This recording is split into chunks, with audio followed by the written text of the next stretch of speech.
मेरे प्यारे देशवासियों, नमस्कार। मन की बात ने वर्ष 2020 में अपना आधा सफर अब पूरा कर लिया है। इस दौरान हमने अनेक विषयों पर बात की। स्वाभाविक है कि जो वैश्विक महामारी आई, मानव जाति पर जो संकट आया, उस पर हमारी बातचीत कुछ ज्यादा ही रही। लेकिन इन दिनों मैं देख रहा हूं, लगातार लोगों में एक विषय पर चर्चा हो रही है कि आखिर ये साल कब बीतेगा। कोई किसी को फोन भी कर रहा है तो बातचीत इसी विषय से शुरू हो रही है। ये साल जल्दी क्यों नहीं बीत रहा। कोई लिख रहा है, दोस्तों से बात कर रहा है, कह रहा है कि ये साल अच्छा नहीं है। कोई कह रहा है 2020 शुभ नहीं है। बस लोग यही चाहते हैं कि किसी भी तरह से ये साल जल्द से जल्द बीत जाए। साथियों, कभी कभी मैं सोचता हूं कि ऐसा क्यों हो रहा है। हो सकता है ऐसी बातचीत के कुछ कारण भी हो। 6-7 महीना पहले ये हम कहाँ जानते थे कि कोरोना जैसा संकट आएगा और इसके खिलाफ ये लड़ाई इतनी लंबी चलेगी। ये संकट तो बना ही हुआ है, ऊपर से देश में नीत नई चुनौतियां सामने आती जा रही हैं। अभी कुछ दिन पहले देश के पूर्वी छोर पर साइक्लोन अम्फान आया, तो पश्चिमी छोर पर साइक्लोन निसर्ग आया।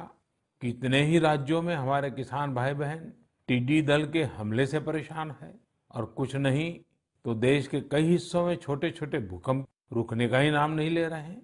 और इन सब के बीच हमारे कुछ पड़ोसियों द्वारा जो हो रहा है, देश उन चुनौतियों से भी निपट रहा है। वाकई एक साथ इतनी आपदाएं, इस स्तर की आपदाएं बहुत कम ही देखने सुनने को मिलती है।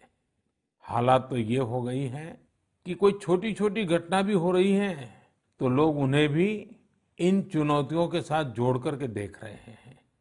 साथियों, मुश्किलें आती है, संकट आते हैं, लेकिन सवाल यही है कि क्या इन आपदाओं की वजह से हमें साल 2020 को खराब मान लेना चाहिए। क्या पहले के 6 महीने जैसे बीते, उसकी वजह से ये मान लेना कि पूरी साल ही ऐसा है, क्या ये सोचना सही है? जी नहीं, मेरे प्यारे देशवासियों, बिल्कुल नहीं। एक साल में एक चुनौती आए या 50 चुनौतियां आए, नंबर कम ज्यादा होने से वो साल खराब नहीं हो जाता। भारत का इतिहास ही आपदाओं और चुनौतियों पर जीत हासिल कर और ज्यादा निखर कर निकलने का रहा है। सैकड़ों वर्षों तक अलग अलग आक्रांताओं ने भारत पर हमला किया, उसे संकटों में डाला। लोगों को लगता था कि भारत की संरचना ही नष्ट हो जाएगी, भारत की संस्कृति ही समाप्त हो जाएगी। लेकिन इन संकटों से भारत और भी भव्य होकर सामने आया। साथियों, हमारे यहाँ कहा जाता है, सृजन शाश्वत है, सृजन निरंतर है। मुझे एक गीत की कुछ पंक्तियां याद आ रही हैं। यह कल कल छल छल बहती, क्या कहती गंगा धारा। यह कल कल छल छल बहती, क्या कहती गंगा धारा। युग युग से बहता आता, यह पुण्य प्रवाह हमारा। उसी गीत में आगे आता है, क्या उसको रोक सकेंगे, मिटने वाले मिट जाएं।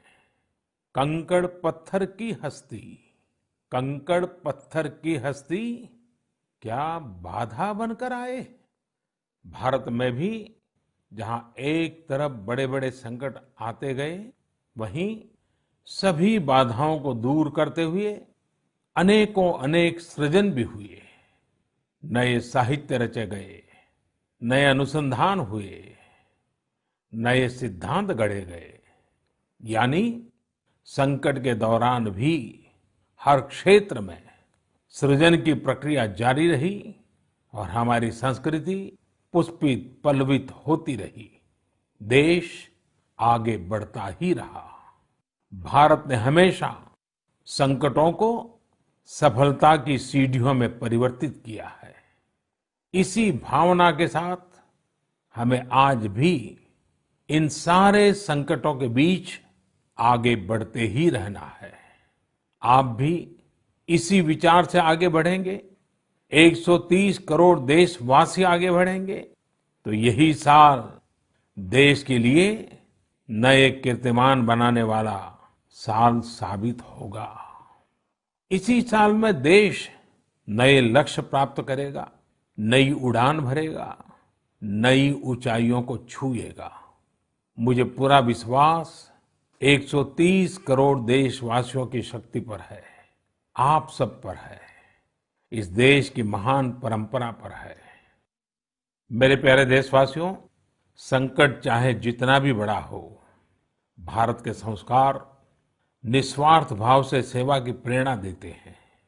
भारत ने जिस तरह मुश्किल समय में दुनिया की मदद की, उसने आज शांति और विकास में भारत की भूमिका को और मजबूत किया है।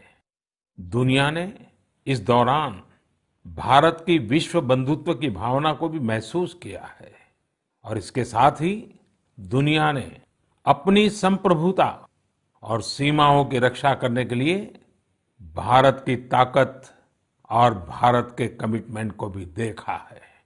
लद्दाख में भारत की भूमि पर आंख उठाकर देखने वालों को करारा जवाब मिला है। भारत मित्रता निभाना जानता है तो आंख में आंख डालकर देखना और उचित जवाब देना भी जानता है। हमारे वीर सैनिकों ने दिखा दिया है कि वो कभी भी मां भारती के गौरव पर आंच नहीं आने देंगे। साथियों, लद्दाख में हमारे जो वीर जवान शहीद हुए हैं, उनके शौर्य को पूरा देश नमन कर रहा है, श्रद्धांजलि दे रहा है। पूरा देश उनका कृतज्ञ है, उनके सामने नतमस्तक है। इन साथियों के परिवारों की तरह ही हर भारतीय इन्हें खोने का दर्द भी अनुभव कर रहा है। अपने वीर सपूतों के बलिदान पर उनके परिजनों में गर्व की जो भावना है, देश के लिए जो जज्बा है, यही तो देश की ताकत है। आपने देखा होगा, जिनके बेटे शहीद हुए, वो माता पिता अपने दूसरे बेटों को भी, घर के दूसरे बच्चों को भी सेना में भेजने की बात कर रहे हैं। बिहार के रहने वाले शहीद कुंदन कुमार के पिताजी के शब्द तो कानों में गूंज रहे हैं। वो कह रहे थे, अपने पोतों को भी देश की रक्षा के लिए सेना में भेजूंगा। यही हौसला हर शहीद के परिवार का है। वास्तव में इन परिजनों का त्याग पूजनीय है। भारत माता की रक्षा के जिस संकल्प से हमारे जवानों ने बलिदान दिया है, उसी संकल्प को हमें भी जीवन का ध्येय बनाना है, हर देशवासी को बनाना है। हमारा हर प्रयास इसी दिशा में होना चाहिए, जिससे सीमाओं की रक्षा के लिए देश की ताकत बढ़े, देश और अधिक सक्षम बने, देश आत्मनिर्भर बने। यही हमारे शहीदों को सच्ची श्रद्धांजलि भी होगी। मुझे असम से रजनी जी ने लिखा है कि उन्होंने पूर्वी लद्दाख में जो कुछ हुआ, वो देखने के बाद एक प्रण लिया है। प्रण ये कि वो लोकल ही खरीदेंगे, इतना ही नहीं, लोकल के लिए वोकल भी होगी। ऐसे संदेश मुझे देश के हर कोने से आ रहे हैं। बहुत से लोग मुझे पत्र लिखकर बता रहे हैं कि वो इस और बढ़ चले हैं। इसी तरह तमिलनाडु के मदुरई से मोहन रामामूर्ति जी ने लिखा है कि वो भारत को डिफेंस के क्षेत्र में आत्मनिर्भर बनते हुए देखना चाहते हैं। साथियों, आजादी के पहले हमारा देश डिफेंस सेक्टर में दुनिया के कई देशों से आगे था। हमारे यहाँ अनेकों ऑर्डिनेंस फैक्ट्रियां होती थी। उस समय कई देश जो हमसे बहुत पीछे थे, वो आज हमसे आगे हैं। आजादी के बाद डिफेंस सेक्टर में हमें जो प्रयास करने चाहिए थे, हमें अपने पुराने अनुभवों का जो लाभ उठाना चाहिए था, हम उसका लाभ नहीं उठा पाए। लेकिन आज डिफेंस सेक्टर में, टेक्नोलॉजी के क्षेत्र में भारत आगे बढ़ने का निरंतर प्रयास कर रहा है। भारत आत्मनिर्भरता की तरफ कदम बढ़ा रहा है। साथियों, कोई भी मिशन पीपल्स पार्टिसिपेशन, जन भागीदारी के बिना पूरा नहीं हो सकता, सफल नहीं हो सकता। इसलिए आत्मनिर्भर भारत की दिशा में एक नागरिक के तौर पर हम सबका संकल्प, समर्पण और सहयोग बहुत जरूरी है, अनिवार्य है। आप लोकल खरीदेंगे, लोकल के लिए वोकल होंगे, तो समझिए आप देश को मजबूत करने में अपनी भूमिका निभा रहे हैं। ये भी एक तरह से देश की सेवा ही है। आप किसी भी प्रोफेशन में हो, हर एक जगह देश सेवा का बहुत स्कोप होता ही है। देश की आवश्यकता को समझते हुए जो भी कार्य करते हैं, वो देश की सेवा ही होती है। आपकी यही सेवा देश को कहीं न कहीं मजबूत भी करती है। और हमें ये भी याद रखना है, हमारा देश जितना मजबूत होगा, दुनिया में शांति की संभावनाएं भी उतनी ही मजबूत होगी।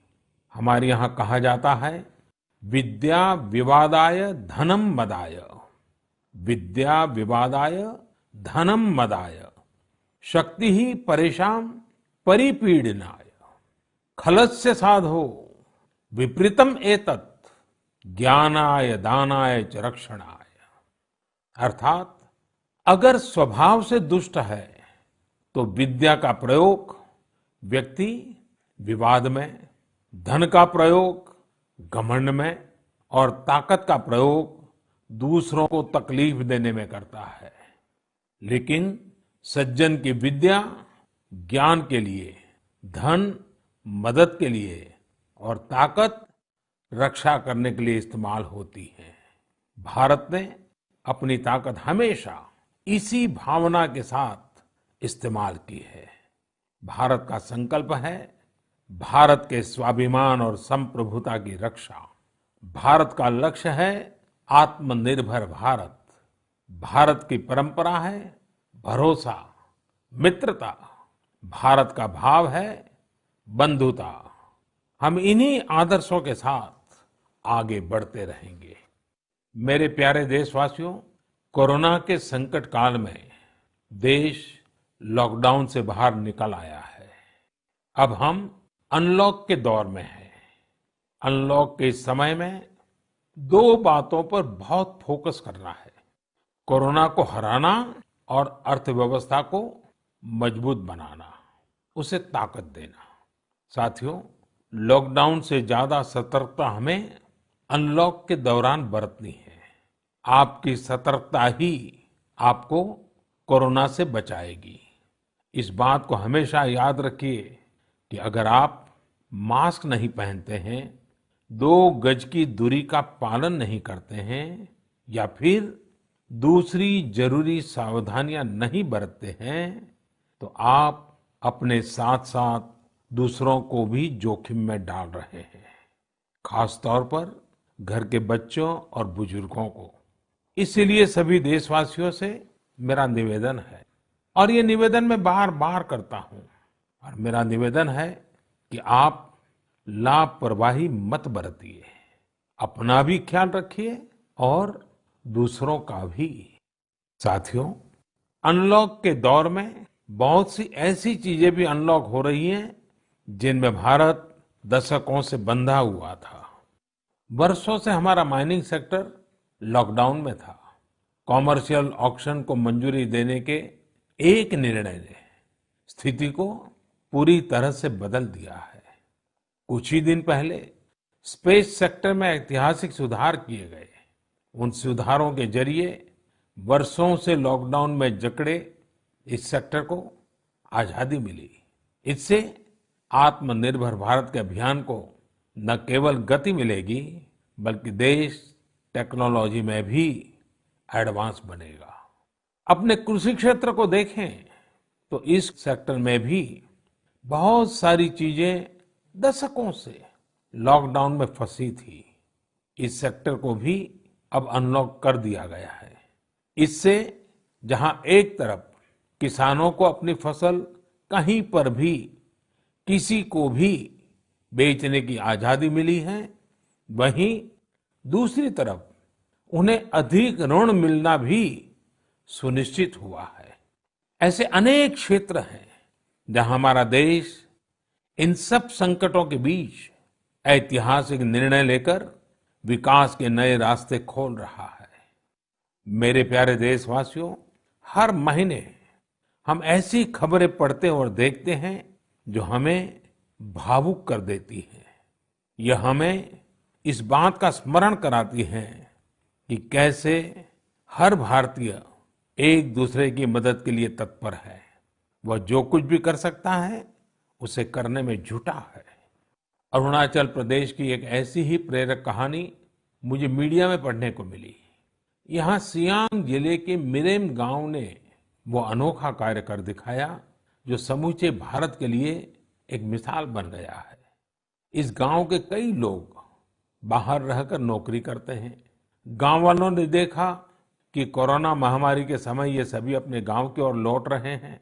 ऐसे में गांव वालों ने पहले से ही गांव के बाहर क्वारंटीन का इंतजाम करने का फैसला किया। उन्होंने आपस में मिलकर गांव से कुछ ही दूरी पर 14 अस्थायी झोपड़ियां बना दी और ये तय किया कि जब गांव वाले लौटकर आएंगे तो उन्हें इन्हीं झोपड़ियों में कुछ दिन क्वारंटीन में रखा जाएगा। उन झोपड़ियों में शौचालय, बिजली, पानी समेत दैनिक जरूरत की हर तरह की सुविधा उपलब्ध कराई गई। जाहिर है, मिरेम गांव के लोगों के इस सामूहिक प्रयास और जागरूकता ने सबका ध्यान अपनी ओर आकर्षित कर लिया।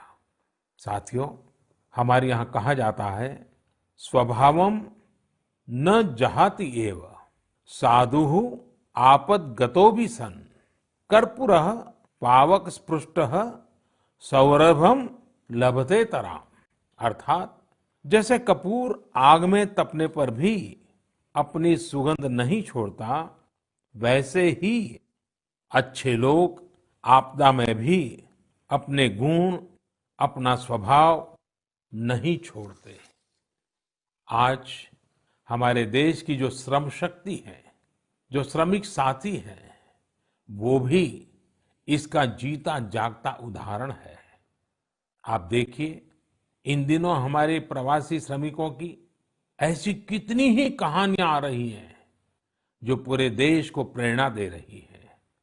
यूपी के बाराबंकी में गांव लौटकर आए मजदूरों ने कल्याणी नदी का प्राकृतिक स्वरूप लौटाने के लिए काम शुरू कर दिया।